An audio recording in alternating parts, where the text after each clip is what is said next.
you ever done the thing with your soup where you tried to combine all the little oil bubbles into one giant oil bubble, and your parents were like, "Stop playing with your food"?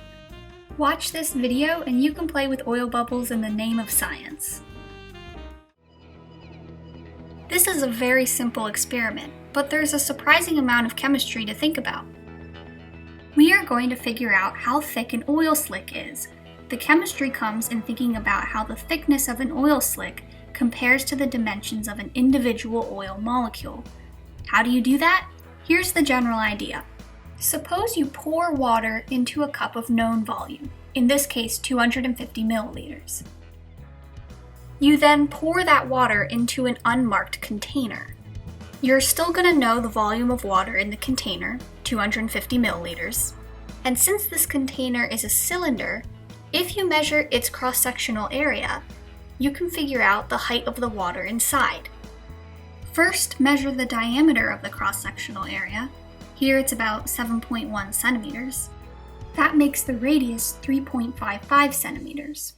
Since the cross-sectional area is pi times the radius squared, the cross-sectional area is 39.6 centimeters squared. We know the volume of water is 250 milliliters, which is also equal to 250 centimeters cubed. We also know the volume of a cylinder is height times the cross-sectional area. So we can set the known volume of water equal to the height times the known cross-sectional area, and solving for height, we get 6.31 centimeters. And if we take a look back at our cup of water, we can see that the height is in fact about 6.31 centimeters. We are going to use the same method to measure the height of an oil slick. We start with a known volume of oil V. If this oil is dropped onto the surface of water, it will spread out into a slick. We can think of that oil slick as a very short and wide cylinder. Even though the oil has flattened out, just like with the cup of water, we still know its volume. And if we measure the cross-sectional area A of the oil slick, dividing the known volume by this area will give us the height, delta H, of the oil slick. Urban legend has it that Benjamin Franklin proposed this experiment as a way to estimate the size and weight of an individual molecule. He assumed that the oil would spread out until it was only one molecule thick. Today that's called a monolayer. So the height of an individual molecule would be the same as the thickness of the oil slick. Let's try it ourselves. For this experiment, you're going to need a low viscosity oil. We found 3-in-1 oil works well. A large bowl you can fill with water. A toothpick. A ruler. Something you can use to measure small volumes of liquid. We found that those syringes that come with kids' medicine work well. And food coloring, preferably dark colors. Fill your bowl up with water and put enough food coloring inside it so that the water's pretty dark. We found a drop off the end of a toothpick to be a good amount of oil to create our oil slick. To measure the volume of this drop, first fill your small measuring device with 1 milliliter of water. Then add oil drops until the meniscus reaches the next measuring mark. Make sure to count how many drops you add. We used 20 drops of oil to reach 1.2 milliliters. Since we started out with 1 milliliter of water, that means 20 drops of oil have a volume of 0.2 milliliters. So 1 drop of oil has a volume of 0.01 milliliters, or 0.01 centimeters cubed. Now that we know the volume of our drop, we're ready to make our oil slick. Using your toothpick, place a drop of oil onto the surface of your colored water. You want it to spread out into a very thin circle like you see here. Once it's finished spreading out, use a ruler to measure the diameter.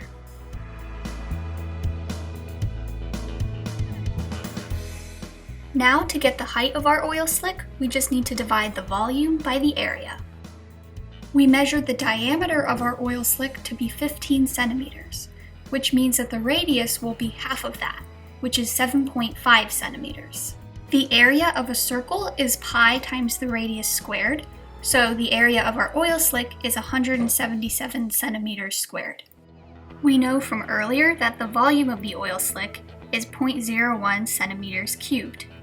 So dividing the volume by the area gives us a height of 5.65 times 10 to the minus 5 centimeters. Does this answer make sense? Think about this. If you look at an oil slick on a rain puddle at the correct angle, it will exhibit the rainbow effect. This is a result of the interference of light waves that reflect off the top surface of the oil with those that reflect off the bottom of the oil, right at the surface of the water. If a light wave travels an extra distance of exactly half a wavelength by reflecting off the bottom of the oil, then when it comes back up to meet a light wave reflected off the top, their waves will be exactly out of phase so that they cancel each other out, completely eliminating both light waves, resulting in no light being reflected. We see a rainbow on the surface of an oil slick in the sun because light waves within the visible light spectrum are being reflected off the surface. If all visible light was reflected at once, we would only see white light. The reason we can see multiple different colors is because the thickness of the oil slick varies slightly. So in some places, the oil may be a certain thickness, so purple light will cancel itself out and not be reflected.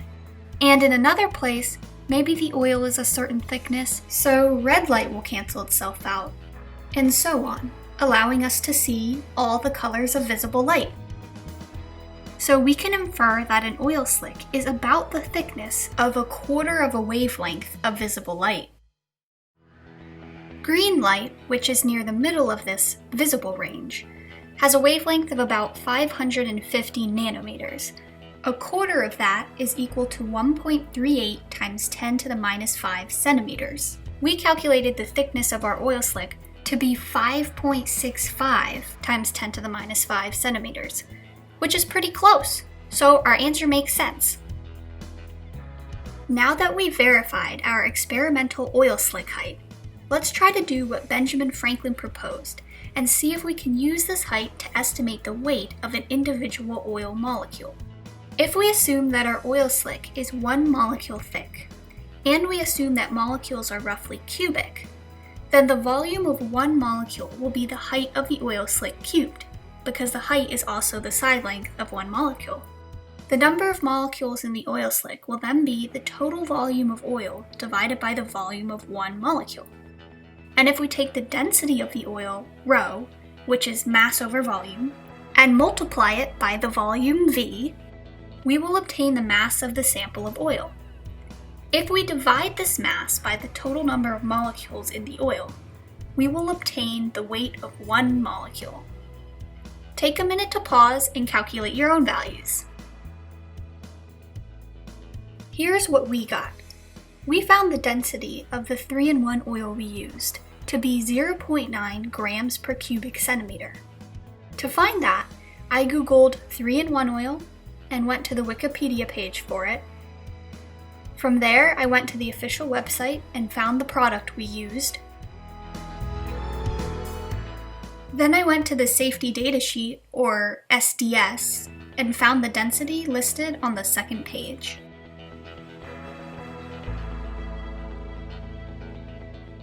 From the experiment, we found our oil slick thickness to be 5.65 times 10 to the minus 5 centimeters.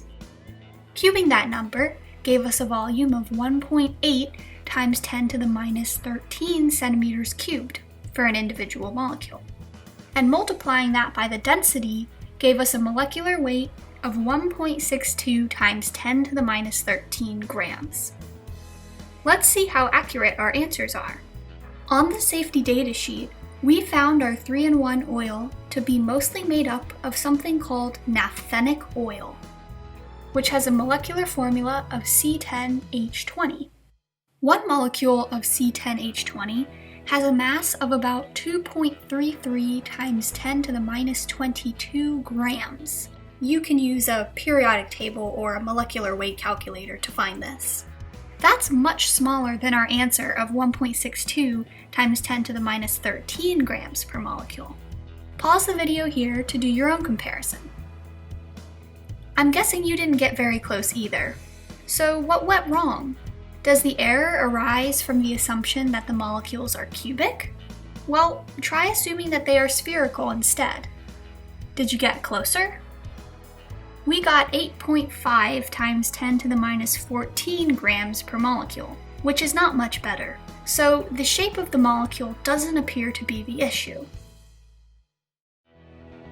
Try this. Use the correct molecular weight. For us, that was 2.33 times 10 to the minus 22nd grams, and divide it by the density of your oil to compute the correct volume of an individual molecule. We got 2.59 times 10 to the minus 22nd centimeters cubed. Since we saw that the shape of the molecule has no significant impact, we can still assume the molecules are cubic. So by taking the cubed root of the volume of an individual molecule, we can estimate the correct height of one molecule. We got 6.37 times 10 to the minus 8 centimeters. So now, if we take the height of our oil slick, which we calculated in our experiment, and divide it by this new improved estimate of the molecular height, we can estimate about how many monolayers actually make up our oil slick. You can pause here to see what you got. We found that instead of the single monolayer we originally assumed, our oil slick is about 887 monolayers thick. So, from a molecular perspective, the oil slick is very thick. Why is that? The oil doesn't spread to a monolayer because of intermolecular interactions, where the oil molecules are attracted to each other, but not the water they sit on. These oil molecules are also relatively large, which further increases their attraction for each other. Because the oil molecules tend to stick to each other and not the water, they also tend not to spread out into a monolayer. This is the water on a duck's back phenomenon in reverse. Duck feathers are oily, so water droplets tend not to spread out on them. Instead, they bead up. On the other hand, a duck that swims through an oil slick is in deep trouble because the oil will stick to its oily feathers. The only way to get the oil off is with dish soap, which most ducks don't have ready access to. If you can find a liquid that is insoluble in water, yet experiences less strong intermolecular interactions than oil does, it may spread out into a slick that is fewer monolayers thick. If you're interested, give it a try.